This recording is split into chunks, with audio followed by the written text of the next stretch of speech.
If you're busy like me, going to the video store is a hassle. With Netflix, just make a list of the movies you want to see. And in about one business day, you'll get 3 delivered to your house. Keep them as long as you want, without late fees. Finish one, return it in this prepaid envelope, and they'll send you another movie from your list. We've come a long way from the days of mail-in Netflix subscriptions and Blockbuster rentals. Yeah, be kind and rewind. I remember that, don't you? Today, it's hard to find a movie or TV show that you can't get online for free or just a few dollars. But there are just so many different services way beyond Netflix and Hulu or Amazon Prime. There's Peacock, Tubi, Canopy, Disney+, HBO Max, Verve, Vimeo, Crackle, Vudu, IMDb, Hoopla, and of course YouTube, and probably a dozen more. Nuts, isn't it? You just want to watch something on your television. Well, with anything tech-related, you really have to follow the money. And that's exactly what we're going to do in this Tech You Should Know podcast. What's the biggest service out there? What's the difference between streaming services? Some have shows with advertising, some don't. To sell advertising, there has to be data tracked. So what's up with that kind of data? And does this sort of tracking even matter? Dan Rayburn is the former executive vice president of StreamingMedia.com, a principal analyst at the research and consulting firm Frost & Sullivan, and he publishes market data and analysis on streaming services all the time. Let's just say Dan is super smart, and Dan really knows his stuff, and we're so lucky to have him here on this podcast. Today, we're going to go behind the scenes of these streaming services on this Tech You Should Know, a conversation that will make you rethink some of your subscriptions, and you're going to learn a heck of a lot about streaming services. So don't go anywhere. Stay right where you are.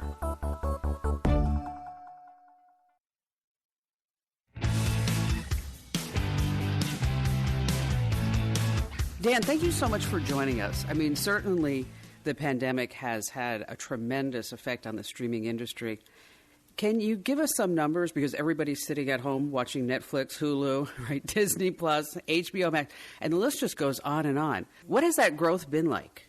Yeah, so thanks for having me. Well, the best way to look at growth is to look at the number of subscribers these services have. So people like to disguise their opinions as facts. Right?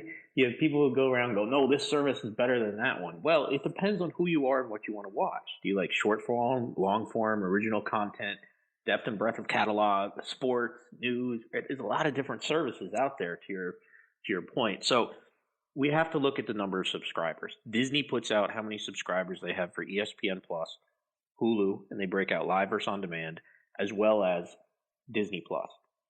Peacock puts out, or I should say NBC Universal puts out numbers on Peacock. The most recent number is 15 million. So most of these services do put out numbers. Think of Sling TV, think of AT&T TV Now. They put out numbers as well, as does Fubo, which is now a public company. Google hasn't put out numbers on YouTube TV in quite some time, but the last number they gave out was 2 million. That's how many were paying for it. So we do know that consumers obviously love getting their video fixed the way they can, but at the same time, it's a very fragmented market for them. A lot of them, to your point, have so many choices in the market that it can be confusing trying to figure out which service do I get on which platform. And a great example would be NBC's Peacock wasn't available on Roku. But a few weeks ago, they announced, okay, we're now on Roku. They've signed a deal. Yeah, HBO Max isn't as of yet. It's not on the Amazon platform, and it's not on the Roku platform. So it is very confusing in the market. Well, and the pandemic certainly hasn't made it any easier because people are struggling, like you said, what do I find? What do I watch? I recently wrote a USA Today column where we broke out the ways that you could get your streaming services for like $20 a month, $30 a month, $40 a month, $50 a month. Because if you're not careful, the cost can really go back to cable. And that was really the impetus in the beginning for people to cut the cable and then find the streaming services. What is the average person paying per month for all their streaming services? Well, we don't really know. There's a lot of so-called data out there where the methodology and collection is wrong. Because what they're not factoring in is consumers are getting these services in bundles in places where they're not paying for it. So I bought a new LG OLED TV last year. I got Disney Plus for free for a year. Are you counting me as a subscriber? Some services are and some aren't. Some of the data in the market says, well, I'm not a paying subscriber, so it doesn't matter. Yes, but do I turn into a paying subscriber? Because lifetime value of the customer is really what these OTT services are looking at. So we do know that if you throw in music, I think it's interesting. A lot of times people don't think of Spotify or Pandora, but we know there's a lot of households paying for that. If you throw in that with the video services and then also throw in something like Prime, which a lot of people get for the free shipping, but it has video benefits, you definitely have 3 to 4 services per household. But that's growing because, to your point, initially when a lot of people were thinking about cutting the cord, they were going to what we call live linear services. So Sling TV, PlayStation View, which is no longer around, Hulu with live TV, YouTube TV. Those services all came to the market offering one value proposition from day one: cheap, cheap, cheap, cheap. The problem is in the last 2 or 3 years, they've all raised pricing where the average package on those services to get the types of channels consumers want, their local sports teams, is $55 to $60. Well, in a triple play bundle, for me with Verizon Fios with phone and internet, my entire cable TV bill is $62.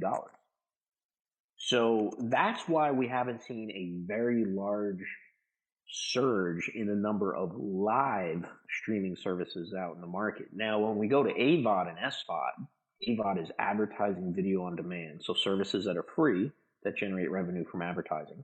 And then SVOD, subscription video on demand, so things like Netflix, right, where there's no ads, but it's subscription. We're seeing a lot of uptick in growth there when we look at those numbers. Just look at Disney Plus. 65 million subs at least, based on the last number they gave us, in less than a year. That is absolutely incredible. However, when Disney was first coming out, there were tons and tons of analysts going, well, people will cancel Netflix to get Disney. What have we found? They didn't. They want both. Different types of content, targeting different types of users. And see, and that's the interesting thing that a lot of people don't realize, and they don't really think about, is that there are, I want to backtrack just a second because you made a really interesting distinction, that there are streaming services that are quote-unquote free, right? And there's advertising in it, and then there's subscription-based services, obviously, where we're paying a monthly fee. Tell us a little bit about the free streaming services, because I know that's what everybody wants. You know, where can I get my movies for free? I mean, we have a list of 10 different sites on Komando.com where you can get free movies and free shows, places like Canopy. And I think that one article over the last 30 days has had it's a crazy number, like 400,000 page views. Sure. So let's talk a little bit about the free services for just a second. Which ones do you think are the top ones? Well, see, that depends on how you define top. So what you have to look at is, again, it's most of the things compared to my industry are not an apples-to-apples comparison. So the type of content you're getting on the free services, it's not first-run movies. A lot of that content is not in higher quality. It's not in 4K in many cases. I look at all these services, and I use about 100 different OTT services here in the U.S. Now, I'm not the average consumer. I have access to them all. The companies provide me with free accounts, right? They want me to stay on top of this as an analyst. But the AVOD services consumers have probably heard of are Pluto TV, IMDb TV, which is owned by Amazon. Peacock has a free version of the service. Zumo, Tubi, YouTube has free movies as well. And for some consumers, that's okay. They're okay watching older movies. But if you really go and look at the content that's on these services, it is older content that is not really what's driving subscription. So what's driving subscription, paying subscriptions to Amazon and Hulu and Netflix? It's original content. It's series. It's being able to binge watch an entire series over a weekend. That's not what the AVOD services offer. It's just a completely different service. So there really is a true distinction, and there is, between the ability to watch something on Tubi versus watching something like The Amazing Mrs. Maisel on Amazon, which, when we first saw the logo for Amazon before a show, I think I said to my family something like, you have to remember, this started out as a bookstore online, okay? And look what a monolith this has become, and especially when we start looking at streaming services. How much original content, how much money are they putting in? I'm saying like the Amazons, the Netflix, the Hulus, in original programming versus, say, what a Hollywood studio would do? Because it seems like they're really spending a lot of money on these series. They are, and they don't break it out completely in terms of how much they're spending. Netflix does. I think it's about $12 billion this year. I have to double check that number, but Netflix for sure is spending more money than anyone else on original content. Some of the others are taking a different approach. For instance, we just saw this morning that Amazon just licensed the Coming to America, the second one. It's not going to go in the theaters now. It's going to come direct to Amazon. So Amazon paid, the rumored price is $125 million. We don't know if that's accurate, but Amazon paid to get that. So that's not really original content, but it is a newer movie. When it comes to the original content, it's really Netflix and Amazon that are spending the most money creating original content. Hulu is as well. But the number one cost in this entire business is content creation, right? Content is king is the term we use. So if you're licensing content or you're creating original content, that's your biggest cost. And I think, the way to really look at, to your point in Netflix and what they've done since they first started streaming in 2007, something very different has happened in the market that people haven't really noticed. When Netflix was first in the market for a few years with streaming, they really highlighted the depth and breadth of their catalog. At one point, they were actually publishing, we have 25,000 titles you can pick from, right? It was a big, big number. And over the years, what they realized was the cost to license this content is getting very expensive, and a lot of that content is getting outdated. So they shifted their model to, we're going to provide less choice and content for consumers, but the choice we provide, we think is going to be such high quality because we're producing it that we believe we can still grow a service on that. And if you look at the number today, it fluctuates every day. But in the US, Netflix has about 6,000 titles available for streaming. It's down 75% from when they first were really big with streaming back in, call it 2010, 2011. So what has changed? Well, they changed consumers' habits. They got us used to wanting really, really great content as opposed to like, okay, there's tons of movies I can watch, and I'm kind of overwhelmed. These movies are really old. They completely changed. Wow, who would have ever thought that Netflix library would actually be going down instead of up, especially in the light that we're all sitting on our couches in the middle of the pandemic looking for stuff to watch? Well, stay right where you are, because when we come back, we're going to be talking more about streaming services. And we're going to be talking in particular about some niche streaming services that you might want to check out. And what about some data? I mean, certainly these streaming services are tracking everything that we're watching and everything that we're doing. So what's going on with all of that? So stay right where you are. We'll be right back.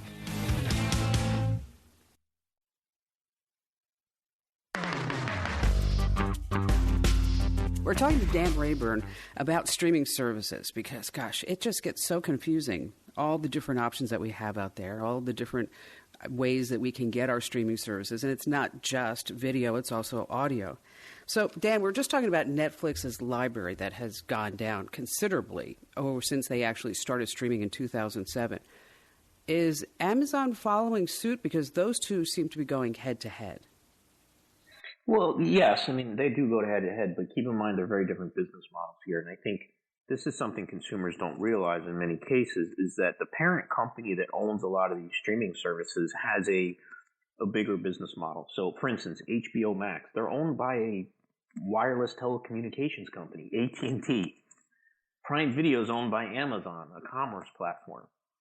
Sling TV is owned by Dish, a cable company. So there's different reasons from a business standpoint why some of these streaming services do what they do, and also different ways they can make money. So for instance, Netflix makes 100% of their revenue from what? Selling a streaming service. Disney, with Disney Plus, makes money from direct to consumer with Disney Plus, but they also make money when the movie theaters are open, when their parks are open, cruise lines. They have a diversified revenue stream. So they can market and target their service very differently than others. Think of Amazon too. They own hardware, right? They own devices. Well, Netflix doesn't own devices, and neither does Disney. So there's a lot of different business models behind the scenes that consumers don't really see, and that's okay. And to your question, Amazon has always been focused on original content and licensing content at the same time. And they take a bit of a different approach because they're also running a couple different properties. So Amazon does a lot with live sports, right? They do a ton of live sports. They've gone out and they've gotten the rights to NFL and all kinds of things in Europe on football and soccer. Well, Netflix doesn't do live sports. They're not in that business at all. So why is Amazon doing it? Because they're wanting to drive people to their platform so that hopefully people buy things and do other things, not just physical goods, but digital goods when on the platform. But Netflix doesn't sell anything. At the same time, Amazon also has a free advertising video on demand service called IMDb TV because they own the IMDb website. So Amazon is doing similar things to Netflix, but just keep in mind that their reasoning behind it and their business model is quite different. So when we start talking more about content, let's zoom in on, I really think a lot of folks are wondering, like, what are the biggest hits when we start talking about the streaming services? I mean, certainly we can look at movie ratings and we can see how the box office is doing, but we don't have those exact numbers when we start talking about the streaming services. So looking across all the platforms, are there any real standout series that you can say, well, the morning show on Disney Plus was fabulous. The Handmaid's Tale was this. Are there any type of charts that say, like, these are the ones that really were the breakout series for these streaming services? Yeah, it's a great question. The answer is no, nothing that we can rely on. And the reason is that almost all these services provide no data or analytics back to not only the content owners themselves, but to the industry. So Disney did Hamilton. How many people signed up just for Hamilton? We have no idea. What is the churn and retention of these services? Even the public companies don't disclose that on their earnings calls every quarter. We do every once in a while get something from Netflix or another service where they say, 37% of our subscribers watch the new Adam Sandler, special we have. Yeah, but did they watch it from end to end, or did they only watch the first 10 minutes? Well, they don't really say. And then a lot of these services also, especially on the advertising side, they measure things based on what's called MAU, monthly active user. But their methodology is if you opened up the app and you didn't even watch a video that month, they consider you an active user. Well, that's completely bogus. So one of the biggest problems we have in this industry is we have a lack of transparency from these companies. We have a lack of data from these companies. We don't know churn and retention. It's very hard to figure out which series are super popular and which ones aren't. And that's why you see every year, you see Amazon and you see Netflix say what? Well, we're not bringing this series back for season 2. So what that tells you is they have data internally that says why they're not bringing it back. They don't share that with us. But these companies have a huge amount of underlying data to help them make decisions on the type of content that they should offer. And yeah, it would be great if they shared that with us so we knew, but it's just not something they do. Before we talk about the data and how much they're tracking, and I also have a article post on our website about how people can turn off the tracking. What happened to Quibi, and what does that stand for anyway? Yeah, Quibi. So Quibi stands for Quick Bites, and it's a service that came out early in the year, specifically only for mobile. And they initially raised $1 billion. And it was the idea that consumers need a new service just for mobile that they should pay for. And the content was all over the place. We don't have enough time in the day to talk about all the fundamental problems that Quibi has from day one. But let me just sum it up one way in terms of what's wrong with their business. Egos. The egos of the executives who started that company is what's killing it. And they are struggling right now. The rumors are that they have 400 to 500,000 paying subs. They're trying to sell the business. Nobody's interested in it so far. Their content is all over the map. And they didn't understand what consumers really want from a video streaming service. And they basically told consumers, we're going to give you something and you're going to change your behavior that you have now of how you watch video, and we're going to force you to do it. I mean, what kind of egos do you have to think you're going to do that with consumers? Makes no sense.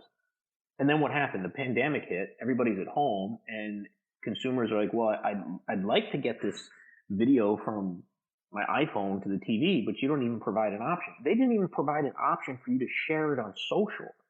And this is a mobile-only platform? So Quibi should be studied in all universities on everything you do wrong in terms of starting a business. And I don't mean from the technology. They have a lot of really smart, great technology people over there. But from a business standpoint, they made every mistake they could possibly make. So, who do you think is the best? Who's doing the greatest job in providing? None? There is no best. There is no best, right? Because it's well, the best at what, right? Live, news, sports, on demand, advertising, and best measured how? Based on quality of video, based on the platform supported. All right, so would you put HBO Max on the top of the list from a best standpoint, just from number of platforms and options supported? No, because you can't get HBO today on your Amazon platform, and you can't get it on Roku. So what does that mean? It means if you're a consumer that has either one of those platforms as your default streaming service, you can't get HBO Max.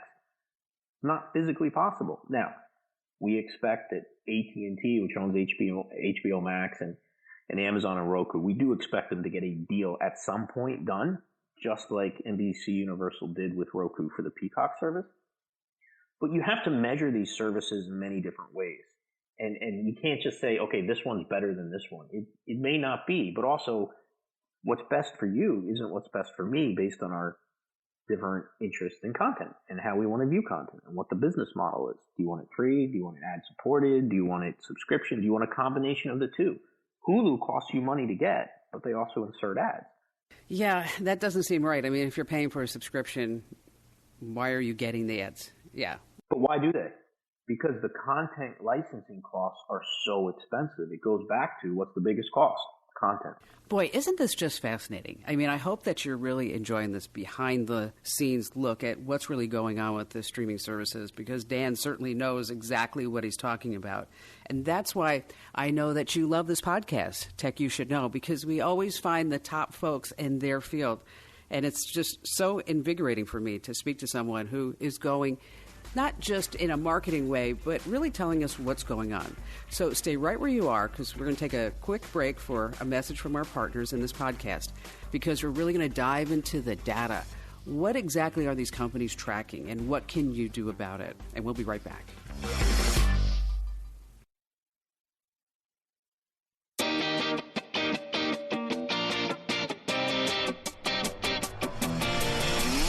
It's Tech You Should Know. It's the podcast where we really dive into particular subjects and go behind the scenes, especially in this podcast with the streaming services, because I know you're probably really confused about what's going on and how come your streaming bill is as high as it is when you thought you were going to cut the cable and then suddenly you're going to be saving some money. Well, it doesn't really happen that way, does it? So, Dan, we've talked about the advertising-supported services and the subscription-based services. How much data are these streaming services tracking about people? I mean, because certainly if it's advertising supported, they have to have certain demographics in order to get a certain CPM and certain targets. Is that how it's working? There's a huge amount of tracking taking place, but people talk about tracking as if that's negative, and I don't really understand why that's the case. I think Americans as a whole have this idea that it's all about privacy, and they don't like being told they can or can't do something, because that's kind of just Americans that had sort of how we are. But keep in mind, when Netflix is tracking what you're watching, they're tracking that so that the next time you come to the platform, they can make a better recommendation of something else you think they're going to like. So why is that a bad thing, right? Tracking should be good, because I want a personalized service. What all these services keep talking about on the streaming side is we want to provide a personalization to you as the consumer. Because again, what you like and what I like are very different. So when you log into your Netflix service versus me, we should be given different pieces of content based on what we've watched in the past. And that's what these recommendation engines do.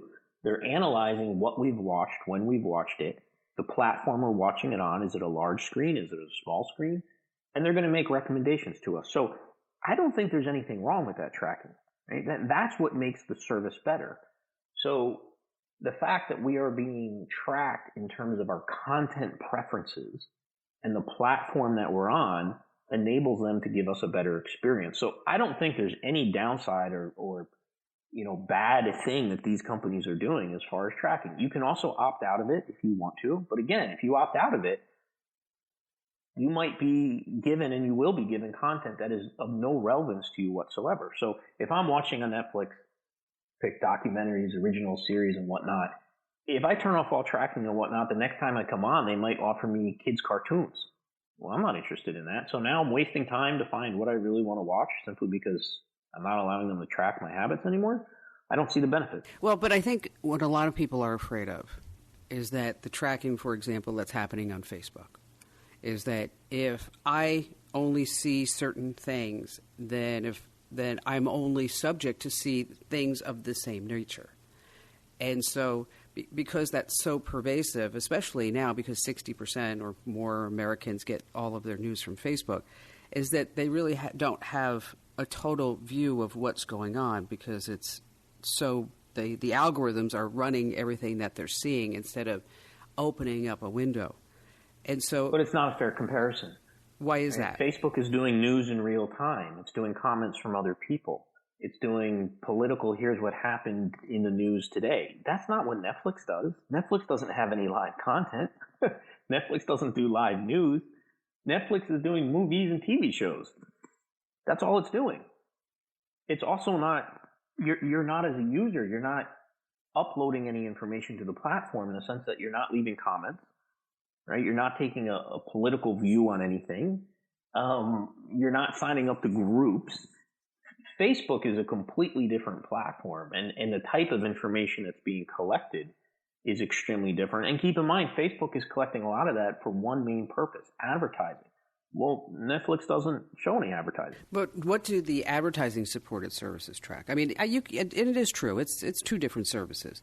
But I think many people are afraid of all the tracking that's going on in our lives. And so if they find out that, yeah, there's one more place that's being tracked, it's like, now we're learning that podcasters are now tracking where we're listening to a podcast and how much we listen to it and other type of data that's being put into these apps.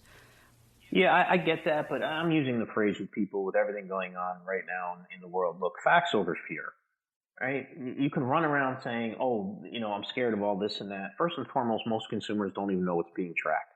They have no idea, right? They just assume something's being tracked or it's being done in a bad way. So the first thing I always say is go to every one of these platforms you're using and look at what's being tracked. Like they list out in detail, here's what we're tracking about you. Here's how we're tracking what you do, what you look at. And if you want to opt out, here's a way you can opt out, right? It's very simple. So if you look at the advertising video on demand services, they are tracking things like, first and foremost, it's all around the platform, right? Are you on an Android phone or are you on an iPhone? Are you using the Roku platform, using the Amazon platform? I mean, do consumers care that somebody knows they have a Roku in their house? I don't know why, right? It's just a piece of hardware.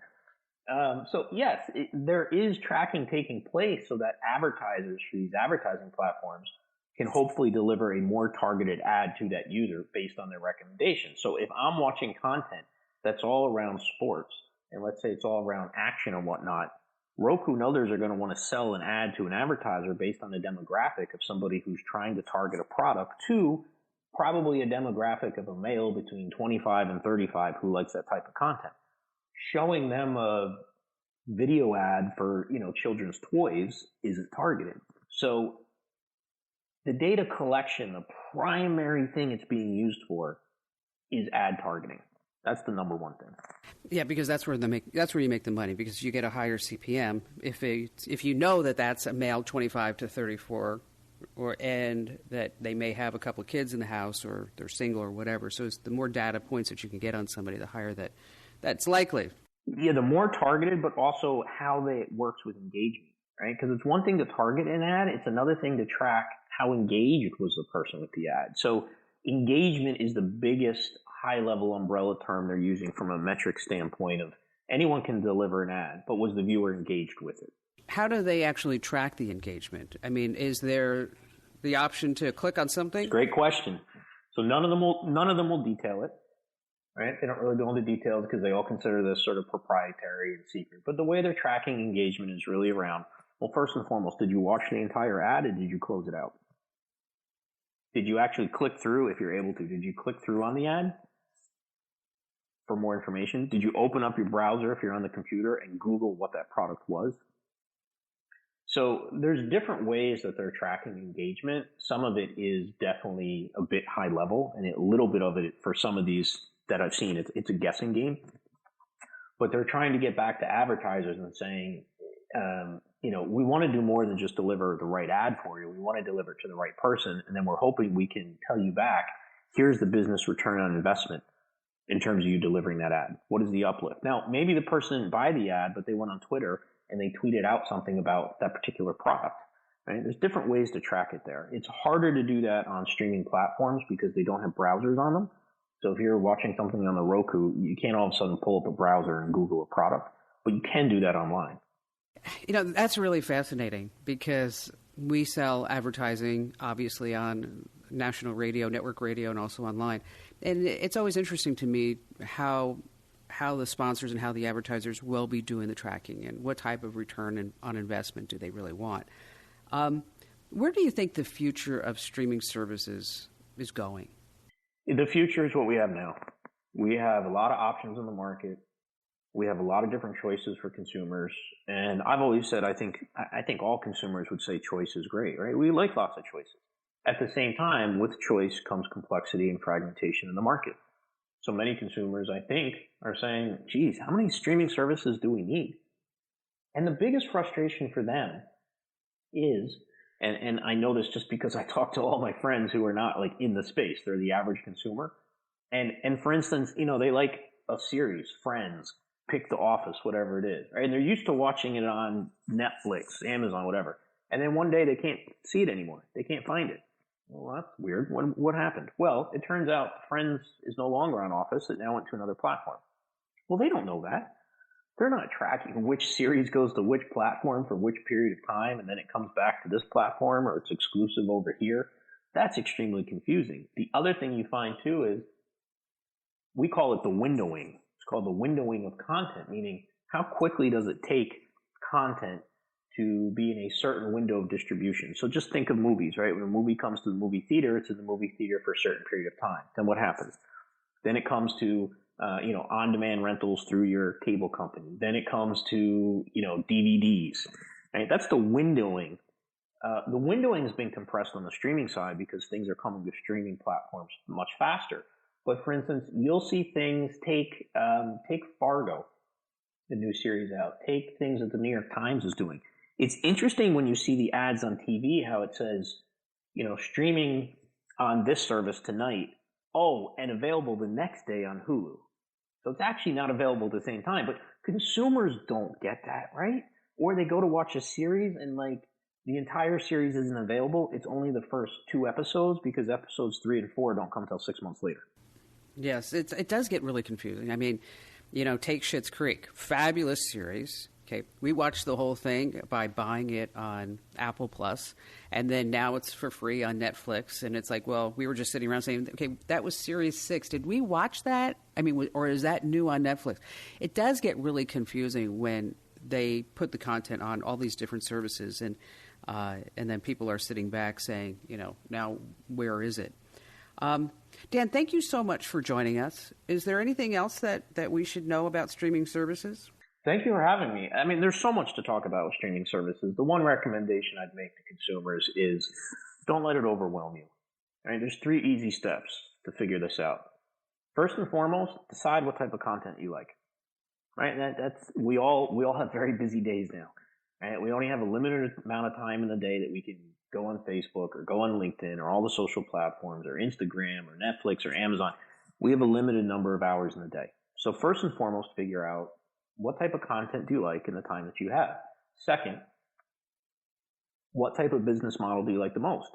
Do you want free? Do you want paid? Do you want pay to own and download? Do you want rentals?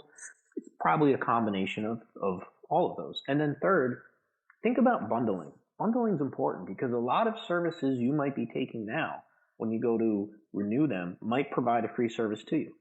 So for Verizon Wireless customers that were on limited plans, they were getting Disney Plus free for a whole year. If you went out and bought a new iPhone, you got AT&T Plus. You got Apple TV Plus for a year. So also think about bundling and some of these services you could get for free for other things you're already buying anyway. Okay, that was a lot to digest. I get it. But those final tips are definitely something to think about. Streaming services are more popular than ever. They all have their own compelling libraries of movies and TV shows. But if you're not careful, you could end up spending a ton of money each month. Over at Komando.com, we have a list of 10 free streaming services. Just check it out and save some money. And about the data tracking, I know so many of you really like your privacy. Every streaming service collects data on you in one form or another, but you don't have to keep it that way. Netflix collects a large amount of data from you, and most of it goes towards content recommendations. In other words, what you watch determines the stuff that Netflix shows you while you browse. For a more private Netflix experience, you have to clean out your viewing history from time to time. We have the steps at our website. Unlike Netflix, Hulu lets you disable quite a bit more of this data collection. It may collect more data about you up front and share it with its partners, but you can easily disable the tracking with just a few menu options. If you'd like to know how to wipe out the tracking on Hulu, along with Roku, YouTube, Amazon Prime, and others, just search Komando for the phrase, "Stop streaming services from tracking you." Once again, that phrase is "Stop streaming services from tracking you." There is no one streaming service out there that's best for everyone. I mean, our producer, Cassidy, she really misses the days of commercial breaks, and she once paid for cable so that she could see the commercials again. So take what you learned in this podcast and go through your subscriptions. Think about what services you really need. What can you do without? Can you bundle anything and then save some money? I'd like to thank Dan Rayburn again for joining us on this Tech You Should Know. And I also want to thank our producers, Mike James and Cassidy Taylor, for all the work that they do behind the scenes. And thank you for catching this episode. Be sure to subscribe to this podcast so you don't miss any more great interviews like this. And in case you're wondering, this is not the 3-hour Kim Komando national radio show. You can get that over at getkim.com. There's a 30-day free trial. After that, it's just a few bucks a month. And we have great discounts for seniors, military, and service personnel. Thank you so much for being here. I really appreciate your support of our programs and our website, especially now in this economy and during this pandemic. I know, it's just crazy. But it'll be over soon. I know it well. I'm America's Digital Pro, Kim Komando. Baker's always gives you savings and rewards on top of our lower-than-low prices. And when you download the Baker's app, you can enjoy over $500 in savings every week with digital coupons. Plus, you can earn fuel points to save up to $1 per gallon at the pump. So it's easy to save big. Baker's, fresh for everyone. Savings may vary by state. Fuel restrictions apply. We've locked in low prices to help you save big store-wide. Look for the locked in low prices tags and enjoy extra savings throughout the store. Baker's, fresh for everyone.